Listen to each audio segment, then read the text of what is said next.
အားလုံးပဲမင်္ဂလာပါဒီနေ့ကတော့ဗာလေးပြပေးမယ်ဆိုတော့နှခမ်းကြက်ကလေးနှခမ်းညီလေးတွေကိုပြပေးမှာဖြစ်ပါတယ်ဒီနေ့ကဒါလေးတွေပေါ့နော်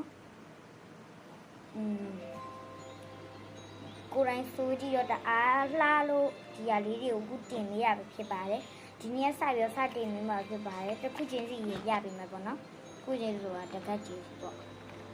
မှာပေါ့နော်ဒီဟာလေးဖြစ်ပါတယ်ပြီးထပ်ပြပေးအောင်မယ်နော်ခဏလေးကဲအခုစပ်ပြလေးရင်ပြပေးမယ်ပေါ့နော်စပ်ပြလေးက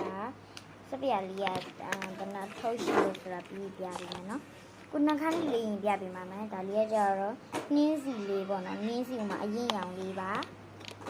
ဒါလေးကကြပန်းခမ်းရောင်လေးပေါ့နော်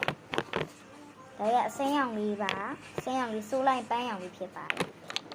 ဒါလေးကကြတော့လိမ္မော်ရောင်လေးဒါလေးလည်းအပန်းရောင်ဖြစ်ပါတယ်ရှင်